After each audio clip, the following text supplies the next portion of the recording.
హృదయం అనేది మోసకరమైంది, చాలా ఘోరమైన వ్యాధి కలది. దాన్ని గ్రహించగలవాడు అయితే దేవుడు భూలోకమంతా కూడా సంచారం చేస్తున్నది. దేవుడు కూడా యంత్రాంగంలో చూస్తున్నాడు. ఈ రాత్రి మన హృదయం ఎలా ఉందో పరీక్షించుకుందామా? అయితే రండి, మానవ హృదయాన్ని పరీక్షించుకుందాం. ఆ నాటకం ఏదో చూద్దాం. రండి.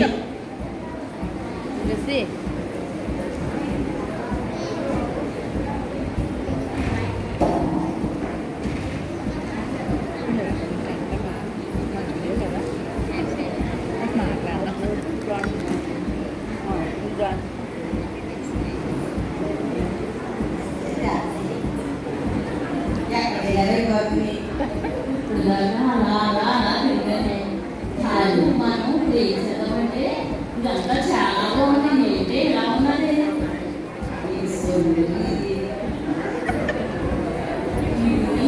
ఎప్పుడు అంతే ఏదో కట్టేనే కానీ నేను మనసు అంటే జ్యోతి చెప్పే కాకినాడలంట చాలా పెద్ద ఎగ్జిబిషన్ పెట్టారంటే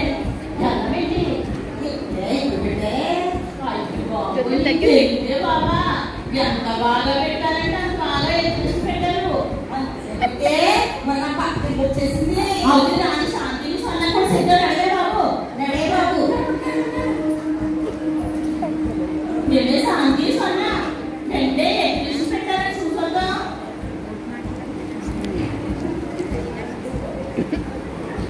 ఉండే బాబు, ఆ సునీత కూడా చెప్తాం, లేదంటే కుండిపోతారు. సునీత ఫోన్ చేస్తానండి. హలో అక్క, లేకపోతే ఎక్కడ కూర్చుంటలేదు. హలో, ఎక్కడున్నావే? మైక్ తీసుకోమ్మా. ఇదిగో మేమందరం ఎగ్జిబిషన్ వెళ్ళడానికి ప్లాన్ చేసుకున్నాం. నువ్వు ఎక్కడున్నావో రావే.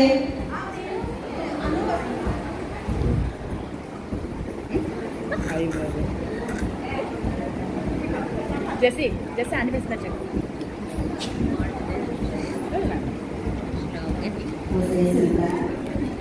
అయిపోయిందా మేకప్ వెళ్తాను?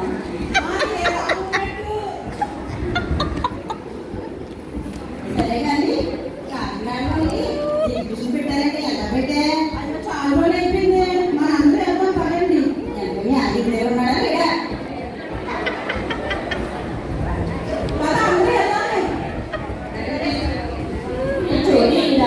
చూద్దాం. చూడు ఎంత బాగున్నాడు. చూడే చూడు శాంతి, చూడవే, చూడు తల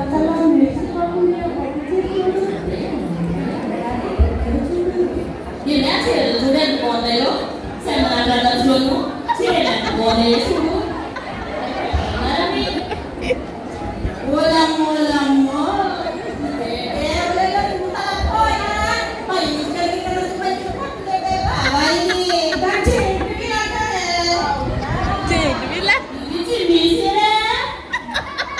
అల్లమ్మో ఎంత అందంగా ఉన్నాయి రెండు చీరలు. అమ్మ బాబోయ్, చూడే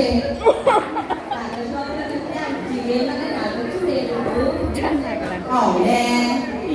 కానీ అయినా రాసేదానికే బాగుంటాయి. ఒకవేళ కట్టుకున్నాను అనుకో, అది అక్క మాట నాకు చెప్పలేదు చెప్పలేదని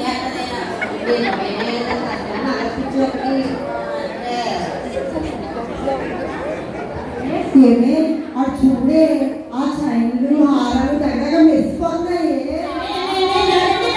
ఇలా చూడండి, కూర్చుని ఫోటోలు తీయబడును.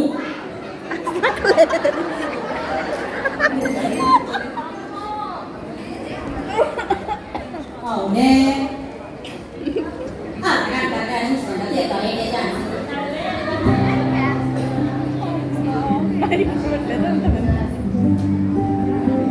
ఇదిగో ఫోటో పిల్ల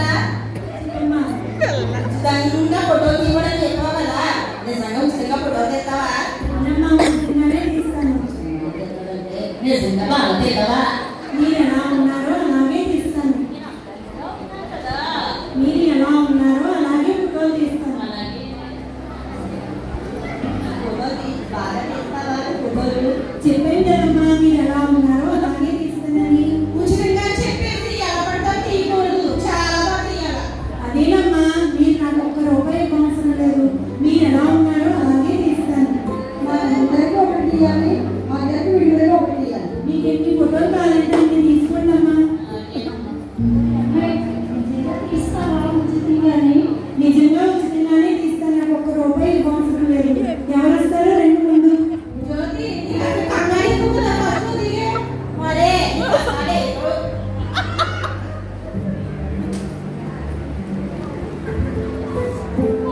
కళ్ళద్దాలు పెట్టుకుంటారు కానీ పైన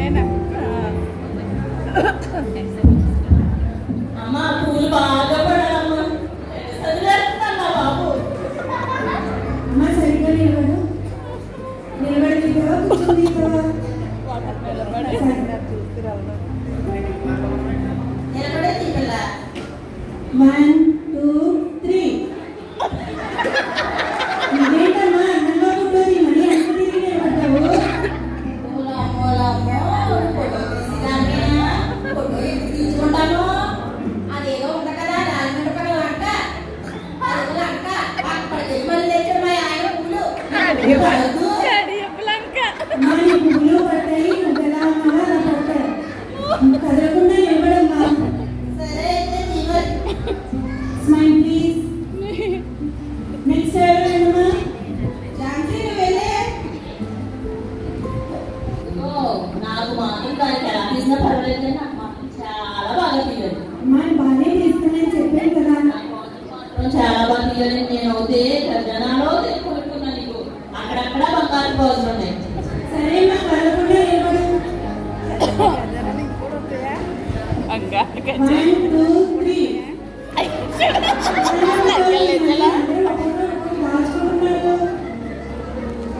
అయ్యో మరి నా కోసం బాగా పడాలి కదమ్మా. నేను కదలకుండా నిలబడానమ్మా. ఫోటోలు బాగా వస్తాయి. అలాగే అమ్మా. Smile please. నెక్స్ట్ ఎవరమ్మా?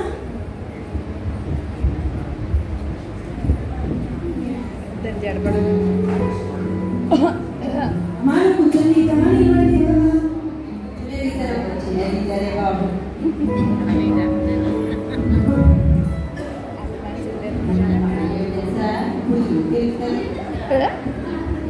కదలకుండా కూర్చోమ్మా. ముందుకే 1 2 3 ఇదేంటమ్మా అందంగా ఉంటుంది కానీ కాళ్ళు పెట్టావు? ఓ పిల్లో ఏంటే నా ఊరితో గొడవ పెట్టుకుని 10 తులాలు పట్టీలు పెట్టుకున్నాను. నా ఫోటో 10 తులాలు పట్టీలు ఫోటోలు అందంగా పడద్దు చెప్పండమ్మా. అందంగా పడద్దు. పడాలి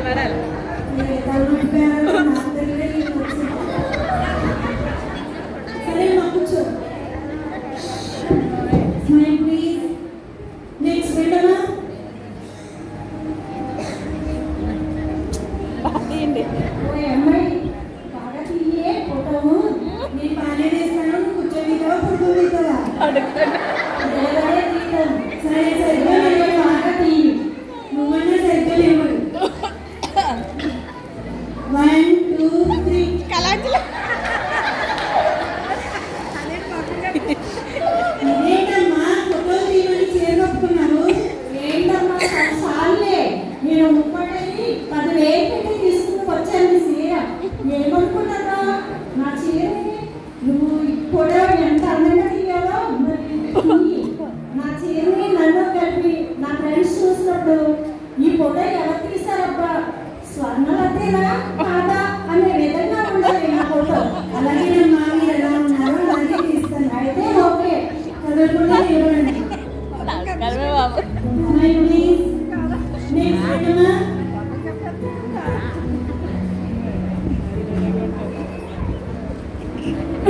నేను నిలబడి తీస్తారా కూర్చొని తీస్తారా? అమ్మాయి నా వాటాన్ని చూసావా? 5 లక్షలు. మరి బొమ్మ ఎలా పడాలంటే అమ్మాయి నా వాటాన్ని చూసావా? 5 లక్షలు. బొమ్మ ఎలా రావాలంటే టీవీలోని బంగారాలకి ఆడేస్తారు చూడు అలా పడాలా. ముందు నీ దిక్కు ఆపితే ఫోటో తీస్తాను. నేను అర్థం కానీ నువ్వు మాత్రం నా వాటాన్ని మాత్రం బాగా పడేది. అమ్మా మీరు ఎలా ఉన్నారో అలాగే తీస్తానని చెప్పాను కదా. కదలకుండా నిలబడండి. Smile please. నెక్స్ట్ వెళ్ళమ్మా. అన్నీ చేయమంటది ఇదమ్మో 1 2 3 అలాగే ఆరాలు రండి ఏంటమ్మా ఫోటో తీయమని నగలు పెట్టుకుంటావు? నేను 2 లక్షలు పెట్టి ఇంత ఖరీదైన నక్కుంటే నా నగలు ఫోటోలో పడదు. చూడండి అమ్మా చూడండి ఎంత అందంగా పెట్టుకున్నాను. ఇవన్నీ ఫోటోలో సరిగా పడదు. ఏ పనిలో బ్రాండ్ మేడం మేనేజ్మెంట్ వచ్చారు.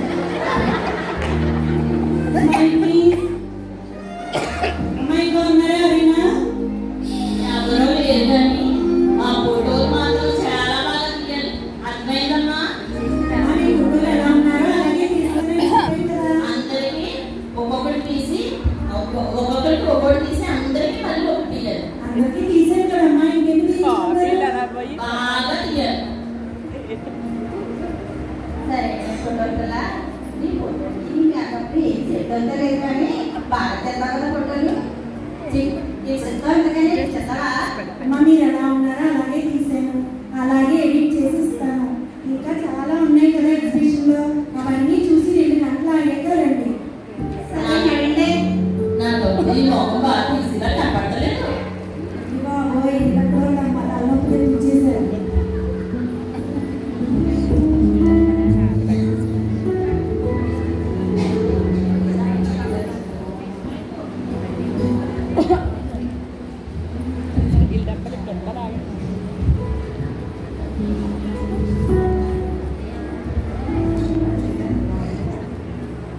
ఏంటి వీళ్ళు ఫోటోలు ఎంత ఎడిట్ చేస్తే ఇలాగే వస్తున్నాయి. ఎందుకులే నాకు తలనొప్పి. ఆ ఫోటోలు అలా ఇస్తే అదే ఏదో బాధపడతారు.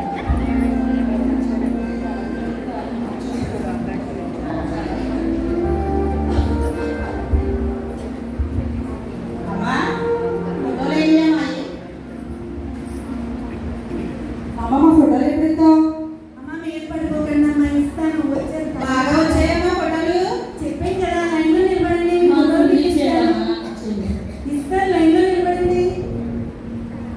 బాబు ఇప్పుడు ఫోటోలు ఇచ్చాను అనుకోవాలంటారు.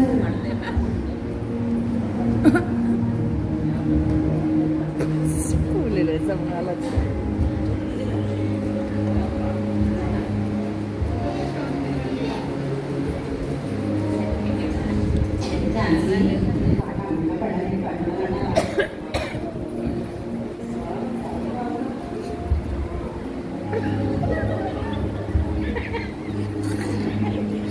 ఆధార్ కార్డు పడ్డ కదా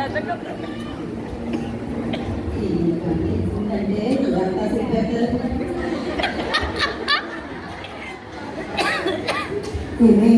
ఫోటోలు ఎలా వచ్చింది? ఫోటోలు ఎలా వచ్చింది? నీ ఫోటో ఎలా వచ్చిందో చూపించే. నా ఫోటో కానీ నీ ఫోటో ఎలా వచ్చింది? ఏమే చూడండి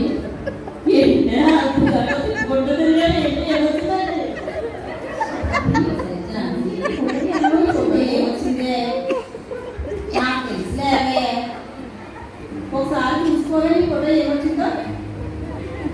మూడే ఛాన్సి ఇంత అందంగా కడుపులాగా పువ్వు పెట్టుకొని ఇంత అందంగా రెడీ అవ్వతే నెమల ఫోటో చూడే ఎలా తీసిందో జంతు ఫోటో తీసిందే.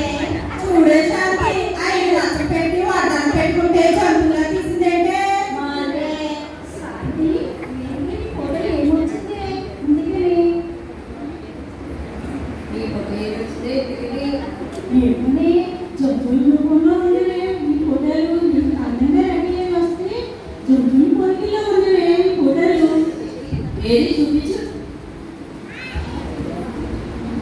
పదే అందరూ కలిసి వెళ్ళి అడుగుతామే. ఏమే మనుష నీ ఫోటో ఏమొచ్చిందే? ఏమే నాకు తాబేలు వచ్చింది. నాకు పుల్లు వచ్చింది. పుల్లా ఉన్నానా? చూడండి కప్పు వచ్చింది. కప్లా ఉన్నదా?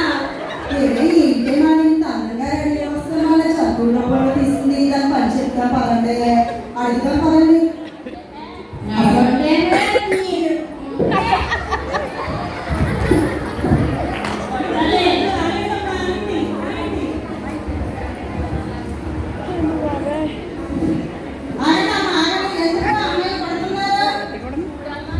అందంగా తయారవుతే పుల్లా ఉన్నానంటమ్మా. పులి ఫోటో తీసిందమ్మా. మీరు ఉచితమనే చూసారు కదా, ప్రక్కన ఏముందో చూడలేదు. అది దేవుడి పన్ను. దేవుడి పన్ను లోపల సంచారం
ఆధారం చేస్తుంది, అలాగే మనుషులు కూడా పరీక్షిస్తుందని చెప్తున్నాను కదా.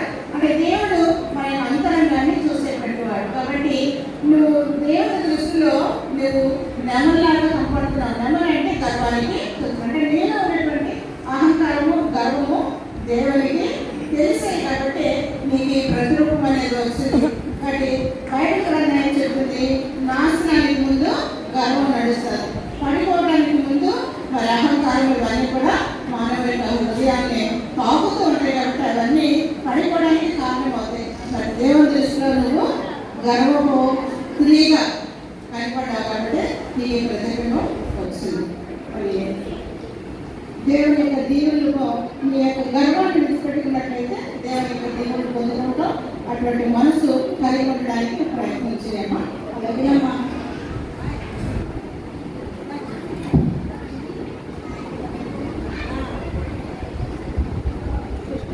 దావీదు సోమరితనము బద్ధకంగా ఉంటుంది, సూచన సోమరితనము. తర్వాత మన ఆత్మీయ జీవితంలో ఒక పెద్ద అడ్డుబండగా ఉంటుంది. మనం ప్రార్థన చేసేటప్పుడు జీవితాల నుండి దూరమైపోతాం. తర్వాత సమయం కూడా సంఘ ప్రార్థనలో రానిదు. అందుకే వాక్యం బోధిస్తుంది సోమరి సేవలైతే వెళ్ళను అని నేర్చుకోమని. కనుక మనం అందరము సోమరి వల్లే ఉండకుండా దేవుని వాక్యాన్ని నేర్చుకుని దేవునితో ఎదగాలని ప్రార్థిస్తాం.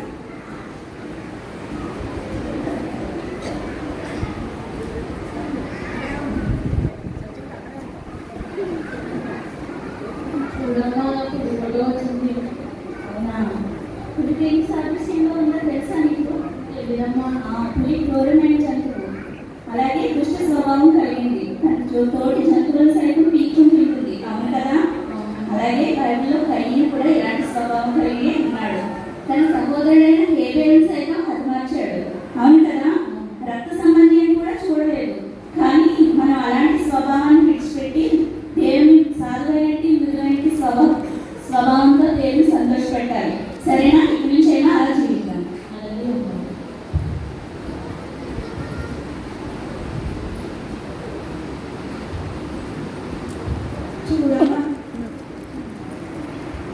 చూడమ్మా, నేను 5 లక్షలు పెట్టి అడ్డాలు పెట్టుకుంటే మేకపోతు వచ్చిందమ్మా.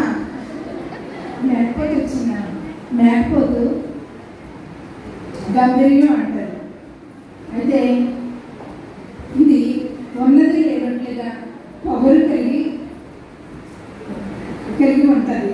అంటే అన్నీ అబద్ధాలే, నిజమే మాత్రం ఉండదు, అంతా మోసమే. ఇవేమీ కూడా దేవునికి ఇష్టం లేదు. వీటన్నిటిని విడిచిపెట్టి సత్యమును వెంబడించినట్లయితే దేవుడు మనల్ని ఆశీర్వదిస్తాడు. ఎందుకంటే మీరు విలువ పెట్టి కొనబడేవారు కనుక మీ దేశమంతటితో దేవుని మహిమించాలి అని దీని యొక్క సాదృశ్యం తెలియజేస్తారేనమ్మా.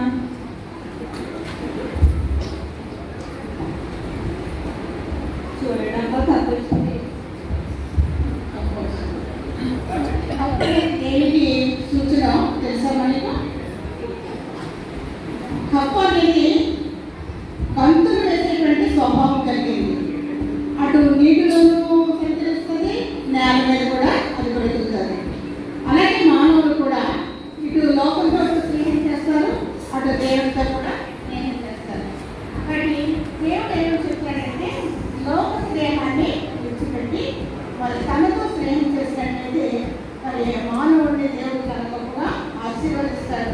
కానీ మన ముందు పెట్టినటువంటి జీవము మరణం అనేటువంటి ఆ 2 మార్గాల్లో మనం ఏ మార్గాన్ని ఎంచుకుంటాం? కప్పలాగా 2 రకాలుగా ఉభయచర జీవులాగా బ్రతుకుతామా, లేకపోతే లోక స్నేహాన్ని విడిచిపెట్టి దేవునితో స్నేహం చేసి ఆ దేవుని యొక్క దీవులు పొందుకుందామా?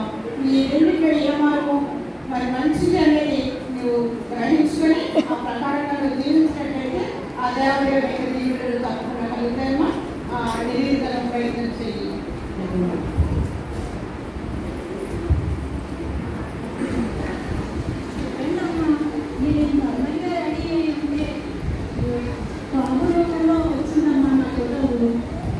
పాము దేనికి సాదృశ్యంగా ఉందో తెలుసా? తెలియదమ్మా.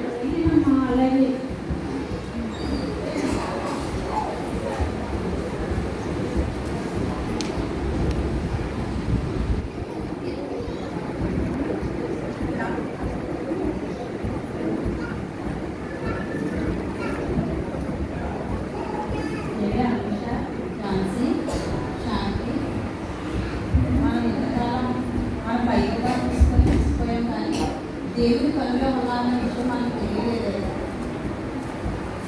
మనం ఎప్పటి నుంచైనా ఆయన సాక్షిగా నడుచుకుందామే మనం మనసు మార్చుకోలేదు. అవునే మార్మల్స్ పొందిదండి. శుక్రవారం బుధవారం ప్రార్థన పొందాలి. యేసుని ధరించుకుంటాం, కొత్త జీవితము మొదలు పెడతాము, నిజమైన తీసుకున్నామని తెలుసుకున్నాము. మన పాప జీవితం విడిచిపెట్టి పరలోక ఆనందం మనం అందరం పొందుతున్నామే. మనం అందరము రోజు చర్చకు వచ్చి సిలువు చూడండి ఎలా ఉన్నదో, సిలువు దగ్గర మనం ప్రార్థన చేసుకుంటే మనం ఏమనుకున్నా సరే మన అన్నీ తిరుగుతాడు దేవుడు. సరేనా? అవునే.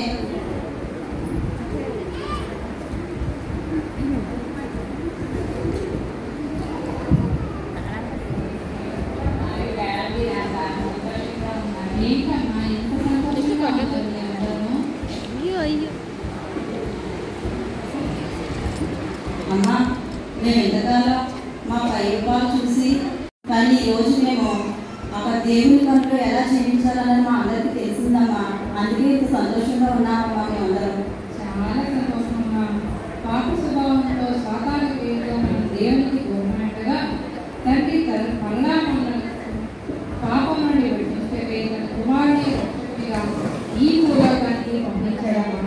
ఈ లోకరక్షకుని యొక్క జన్మదినం ఈ యొక్క చేసుకోవడం ఈ క్రిస్మస్ యొక్క అర్థం. అందుకని ఈ యొక్క సంతోషానికి గుర్తుగా అవును, ఈరోజు మనం 3వ ఏపీఎస్కి స్టేట్ క్రిస్మస్ అందరూ కూడా మనం అక్కడికి వెళ్ళి ఆ రక్షకుని యొక్క జన్మదినాన్ని అదంతా కూడా మనం కన్నులతో మనం చూద్దాం ఉన్నాము. అలాగేనమ్మా. జ్యోతి, మనం వెళ్దాం. అనుష, సునీత, మనం అందరం అక్కడికి వెళ్దామే. ఆ క్రిస్మస్ లో మనం అందరం కూడా పాల్గొని మన పాపాలందరూ ఒప్పుకుందాం. రండి రండి రండి రెండమ్మా రండి. వెళ్దాం రండి.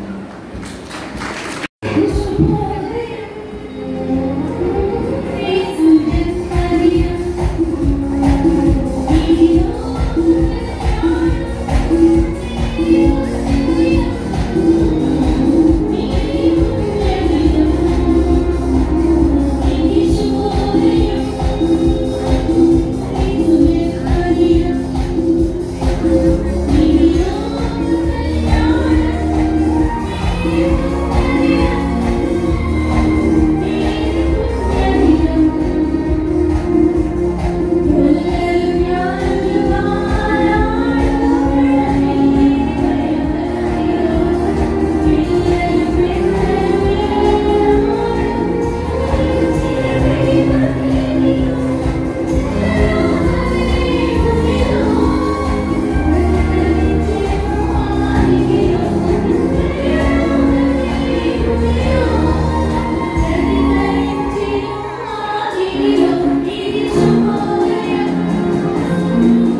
కొంతమంది నవ్వుకున్నాం,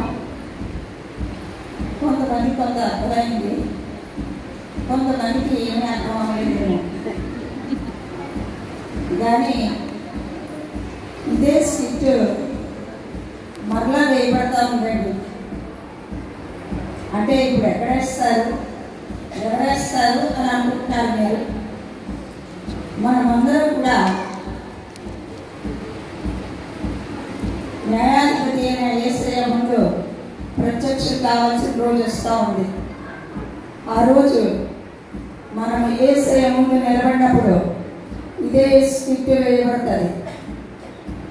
ఇదే కెమెరా ఇక్కడ 6 మాత్రమే తీసింది. కానీ అప్పుడు ఇక్కడ ఉన్న మనమే కాదు, మన కాకినాడ ప్రజలే కాదు, ప్రపంచవ్యాప్తంగా ఉన్న జనాలందరినీ కూడా తీవ్రతా ఉంది. దానిని చూపించడం కొరకే ఇది ఒక చిన్న నాటిక. దేవుని దగ్గర నిలబడడానికి ముందు ఈ 6 ఇక్కడ సమయం ఇవ్వబడింది. వారి సిలువను చూసి రక్షించబడ్డారు, వారి పాపాలు ఒప్పుకున్నారు, దేవుని తట్టు తిరిగారు. అయితే మనం దేవుని దగ్గరికి వెళ్ళి అక్కడ నిలబడినప్పుడు సమయం ఉండదండి. అప్పుడు మారతాంలే, అప్పుడు అన్ని విడిచిపెడతాంలే అనుకుంటే అక్రమము చేయవాళ్ళారా నా యొక్క నుండి తొలగిపోయిన మాట మనకి రాకముందే మనం మేల్కొందాం. దేవుని కన్నా మనల్ని చూస్తున్నారు అనే భయంతో మనం భక్తి చేద్దాం. మన యొక్క భయంకరమైన పాప జీవితాన్ని విడిచిపెట్టడానికి ప్రయత్నం చేద్దాం. ఈ మార్పు ఎలా వస్తుందా అని చూస్తే క్రాస్ ఎక్స్చేంజ్ అంటే సిలువ మాత్రమే మార్చగలదు. మనల్ని సిలువ ఏమో చెప్తా ఉంది అంటే, సిలువ మనల్ని ఎలా ఆకర్షిస్తూ ఉంది అంటే, మీరు ఏ రోగ హృదయం అన్నా నా దగ్గరికి తీసుకురండి, ఏ పాప హృదయం అన్నా నా దగ్గరికి తీసుకురండి, మీరు ఎలాంటి భారమన్నా నా దగ్గరికి తీసుకురండి, నేను దాన్ని తీసుకుంటాను. మీకు తేలికైన హృదయాన్ని ఇస్తాను, మీకు మెత్తనైన హృదయాన్ని ఇస్తాను, వెలుగుతో నింపబడిన హృదయాన్ని ఇస్తాను అని సిలువ మనతో మాట్లాడుతూ ఉంది ఈరోజు. కనుక మనం ఏం కోరుకుందాం? దేవుని హృదయాన్ని కోరుకుందామా? పరలోకానికి పెడదామా? హృదయ శుద్ధి గల వారు ధన్యులు, వారు దేవుని చూచెదరు. దేవుడి కృప మన ಎಲ್ಲರಿಗೂ అనుగ్రహించి నడిపించును కాక.